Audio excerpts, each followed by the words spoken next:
कोलकाता में cockroach protest में हिंसा पर सीएम शुभेंदु का तगड़ा एक्शन। बंगाल में पहली बार उपद्रवियों पर गुंडा दमन कानून लागू, 7 एफआईआर दर्ज। घायल मीडिया कर्मियों से मिले शुभेंदु, कहा जुम्मा नमाजियों को किया गया चिन्हित, बस थोड़ा इंतजार करिए। पश्चिम बंगाल की राजधानी कोलकाता में कॉकरोच जनता पार्टी के आंदोलन के समर्थन में एसएफआई और तमाम अन्य वाम छात्र संगठनों की ओर से विरोध प्रदर्शन किया गया।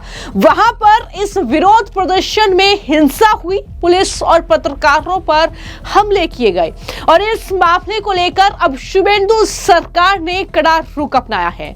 मुख्यमंत्री शुभेंदु अधिकारी ने विधानसभा में ये जानकारी दी और कहा कि इस हिंसा के केस में अब तक 70 लोगों की पहचान की गई है, 7 एफआईआर भी दर्ज की गई है। मुख्यमंत्री ने कहा कि इन मामलों में राज्य विधानसभा से हाल ही में पारित गुंडा दमन कानून को भी जोड़ा गया है।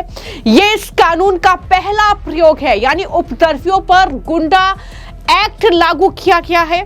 मुख्यमंत्री ने स्पष्ट तौर पर कहा कि कानून व्यवस्था बिगाड़ने वालों के खिलाफ कड़ी कार्रवाई की जाएगी। उन्होंने कहा कि दोषियों को ऐसी सजा दी जाएगी कि उनकी 3 पीढ़ियां उसे याद रखेगी।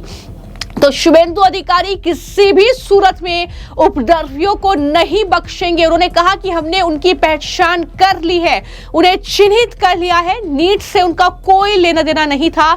आज जुम्मा है, जैसे कि पूर्व सीएम कहा करते थे कि जुम्मा नमाजी कुछ ना कुछ करेंगे और आज उन्होंने ठीक वैसा ही किया। हमने इन जुम्मा नमाजियों को चिन्हित कर लिया है, बस कुछ दिन इंतजार कीजिए, मुझे पता है कि उनके साथ क्या करना है। यह मुख्यमंत्री शुभेंदु अधिकारी का बयान है। क्या कहा है उन्होंने, जरा सुनिए। তারা সরকারি হসপিটালে চিকিৎসা নিয়েছেন। দীপঙ্কর দাশগুপ্ত, মাখন পাত্র, সুমন মহাপাত্র, রিক পুরকায়স্থ, শিলাদিত্য কর, কৃষ্ণেন্দু মজুমদার। ইতিমধ্যে সাংবাদিক বন্ধুদের কাছ থেকে আমরা লিখিত অভিযোগ পেয়েছি। মোট 6টি মামলা রুজু করা হয়েছে এবং এই মামলাগুলিতে এই বিধানসভা থেকে পাস হওয়া গুন্ডা দমন আইন যুক্ত করা হয়েছে।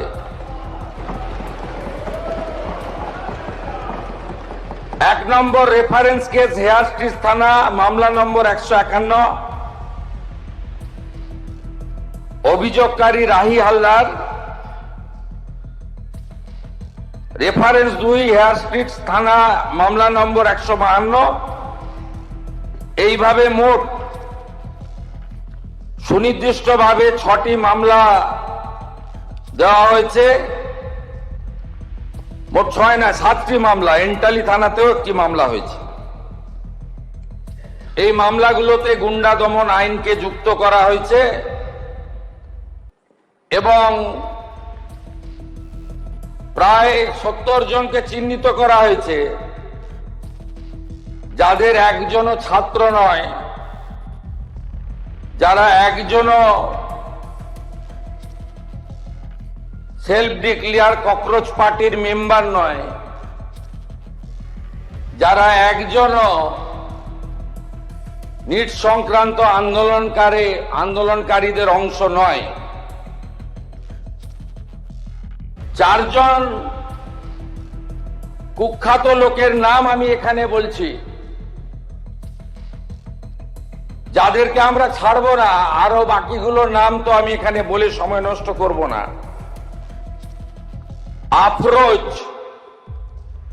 Of Rajabagan, Nahid of Khidirpur, Tanvir and Nizam of Iqbalpur, Rahul Jamal of Watgunge.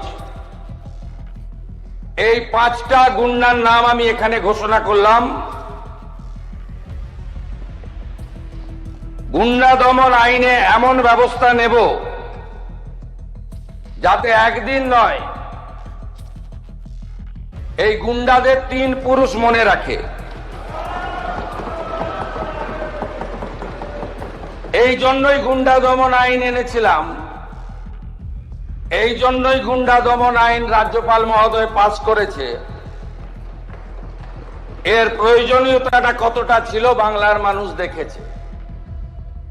আমি সমগ্র বিধানসভার পক্ষ থেকে সাংবাদিক বন্ধুদের উপরে শারীরিক আক্রমণের নিন্দা করছি। আমি আশা করব বিধানসভা আমার সঙ্গে একমত হবেন। আমাদের শাসক বেঞ্চের চিফ হুইপ অম্লান ভাদুড়ী তিনি আমাকে একটু আগেই বলছিলেন যে লাঞ্চের ঘোষণা হলে ভারতীয় জনতা পার্টির বিধায়করা বুকে কালো ব্যাজ লাগিয়ে সংবিধান প্রণেতা আম্বেদকরজির মূর্তির নিচে সাংবাদিকদের উপর আক্রমণের নিন্দা করে একটি কর্মসূচি নিয়েছেন এবং সংবিধানের 4র্থ স্তম্ভ মিডিয়ার কর্মীদের প্রতি সলিডারিটি জানানোর জন্য একটি ছোট্ট প্রয়াস নিয়েছেন। আমি তাকেও স্বাগত এবং ধন্যবাদ জানাচ্ছি। মহোদয়, আপনার অনুমতি নিয়ে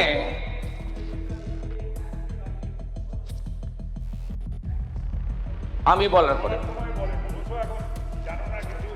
আপনাকে বলতে হবে এসএফআই এই আক্রমণের সঙ্গে যুক্ত নন। আপনার নেত্রীরাই তো বলেছে কাঁদানে টিয়ার গ্যাস নিয়ে পুলিশ দাঁড়িয়ে আছে, সবাই একটা করে জলের বোতল নিয়ে আসবেন। আমাদের কাছে তো সোশ্যাল মিডিয়া আছে। यानी पश्चिम बंगाल की कानून व्यवस्था को किसी भी तरीके से नहीं बिगड़ने देंगे, ये सीधा संदेश मुख्यमंत्री शुभेंदु अधिकारी ने दिया है। मैं आपको जानकारी दे दूं कि ये कॉकरोच जनता पार्टी के समर्थन में विरोध प्रदर्शन था, लेकिन इस विरोध प्रदर्शन के नाम पर मीडिया कर्मियों और पुलिस पर हमला किया गया। अब मुख्यमंत्री शुभेंदु अधिकारी ने मीडिया कर्मियों से अस्पताल में जाकर बातचीत की और उन्होंने पूरी जानकारी शुभेंदु अधिकारी को दी। बताया कि एसएफआई वगैरह ने एक रैली आयोजित की थी, वो शांतिपूर्ण थी, लेकिन मैटिया बुरुज, खिदरपुर और बेलगाछिया के उपद्रवी रैली में घुस आए। उन्होंने मीडिया कर्मियों और पुलिस पर हमला किया। मीडिया कर्मियों से लिखित शिकायत जो है वो पश्चिम बंगाल की पुलिस को मिली है, जिसके आधार पर एफआईआर दर्ज की गई है। 7 एफआईआर जो है वो दर्ज अब तक हो चुकी है। मुख्यमंत्री शुभेंदु अधिकारी ने बताया कि विरोध प्रदर्शन के नाम पर हिंसा में शामिल जिन 70 लोगों को चिन्हित किया गया है उनमें से एक भी छात्र नहीं है और ना ही स्वघोषित कॉकरोच जनता पार्टी का सदस्य है। मुख्यमंत्री ने हिंसा में शामिल कोलकाता के मुस्लिम बहुल क्षेत्रों के 4 कुख्यात गुंडों का नाम भी सदन में लिया और कठोरतम कार्रवाई की बात कही है। यानी उन्होंने स्पष्ट कर दिया है कि ये जो पूरा प्रोटेस्ट पश्चिम बंगाल में हुआ, इसमें जिन लोगों ने उपद्रव किया वो नीट के एग्जाम से जुड़े छात्र नहीं थे, वो स्टूडेंट भी नहीं थे।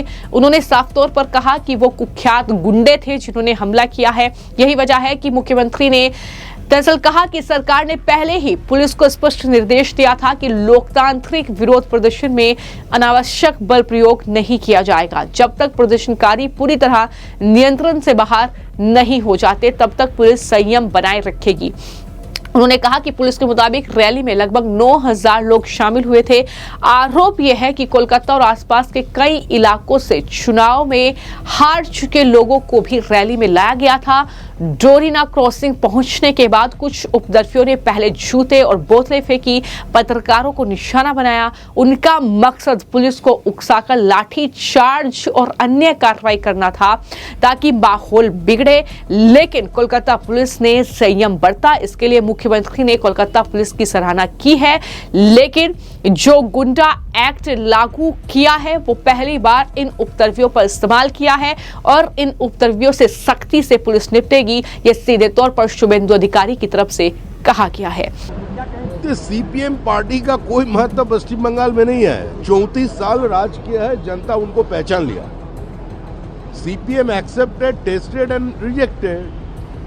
अभी दूर दूर तक कोई सीपीएम का नाम नहीं ले रहे हैं। विधानसभा में उसका कोई सदस्य अगर है कि नहीं है ये भी लोगों को जानकारी में नहीं है। ऐसी स्थिति में सीपीआईएम है तो CPIM itself a negligible force. अगर ऐसे समय में जब देश का युवाओं के साथ खड़ा होना चाहिए रहना चाहिए था तब उसको भड़काने का काम करने के लिए लोग क्या अभी पुलिस का ऊपर पथराव कर रहा है। ये तो पुराना खेल है उन लोगों का, लेकिन लाभ नहीं होगा।